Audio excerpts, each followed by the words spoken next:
আসসালামু আলাইকুম। সাইফুল 20 চ্যানেলে আপনাকে স্বাগতম। সাথে আছেন সাইফুল।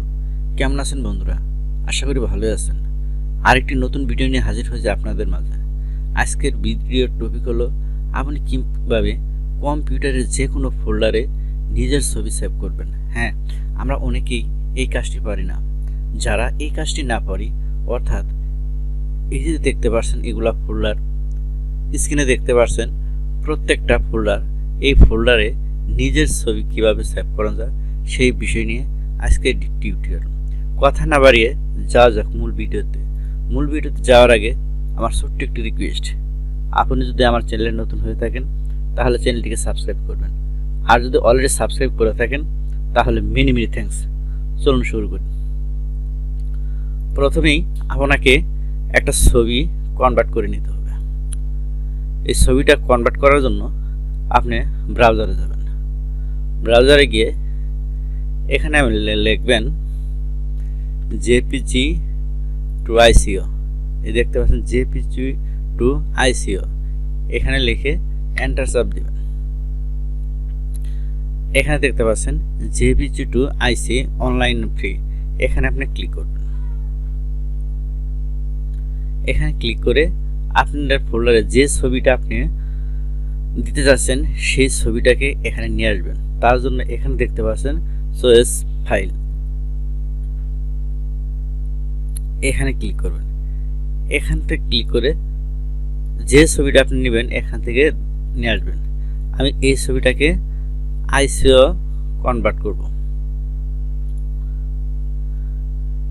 দেখুন এই যে ছবিটা আমি কনভার্ট করতে চাচ্ছি সেই ছবিটা এখানে আসছে যে 45, এইটাকে এখন এই কনভার্টে রূপান্তরিত করব। তাহলে এখানে কনভার্টে ক্লিক করলাম।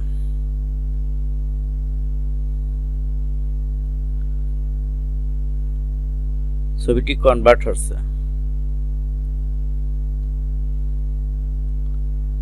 এখন এই ছবিটাকে ডাউনলোড দেব।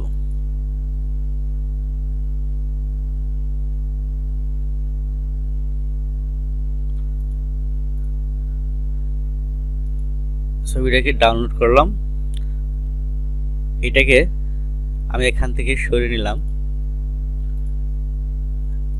আমার ডেস্কটপে পেস্ট করলাম।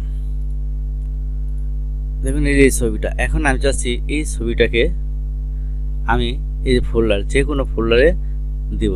কিভাবে দেখুন, এখন এই যে ফোল্ডারে আপনি এই ছবিটা দেখতে পাচ্ছেন তার আগে একটা কথা আপনাকে বলে রাখছি, ছবিটাকে অবশ্যই জেপিজি না দিয়ে আইসিও কনভার্ট করতে হবে। অর্থাৎ আপনি যদি ছবিটাকে জেপিজিতে দেন তাহলে ফোল্ডারে আসবে না।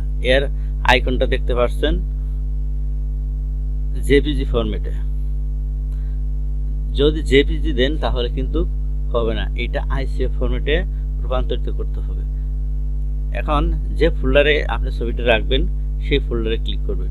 আমি চাচ্ছি এই ফোল্ডারে আমার এই ছবিটা রাখবো। এটাকে সিলেক্ট করে অবস্থায় মাউসের রাইট বাটন ক্লিক করে এখানে দেখতে পাচ্ছেন প্রপার্টিসে ক্লিক করবেন। তারপরে দেখতে পাচ্ছেন এখানে কাস্টমাইজে ক্লিক করবেন। কাস্টমাইজে ক্লিক করে এখানে দেখতে পাচ্ছেন চেঞ্জ আইকন, এই চেঞ্জ আইকনে ক্লিক করবেন। তারপরে এখানে দেখতে পাচ্ছেন ব্রাউজ করবেন। আমি কোন ছবিটা, ডেস্কটপে যে ছবিটা ছিল সেই ছবিটাকে আমি ফোল্ডারে রাখতে চাই, তাহলে ডেস্কটপে আমার ছবিটার নাম ছিল এখানে 45। এই দেখুন আইকন ICON, এখানে ক্লিক করে ওপেন। দেখুন ছবিটা এখানে বসবে। তারপরে এখানে ওকে অ্যাপ্লাই, তারপর ওকে। এখন যদি একটু রিফ্রেশ দেই, দেখুন এই যে ফোল্ডারে ছবিটা আইকন করছে। আশা করি ভিডিওটি ভালো লাগছে। যদি ভিডিওটি ভালো লাগে লাইক দিবেন, কমেন্ট করে আপনার মতামত জানাবেন, আর ভিডিওটি অবশ্যই সোশ্যাল মিডিয়াতে শেয়ার করবেন যাতে আপনাদের বন্ধুরা ভিডিওটি দেখে শিখতে পারে। এতক্ষণ ধৈর্য সহকারে পাশে থাকার জন্য আপনাকে মেনি থ্যাঙ্কস।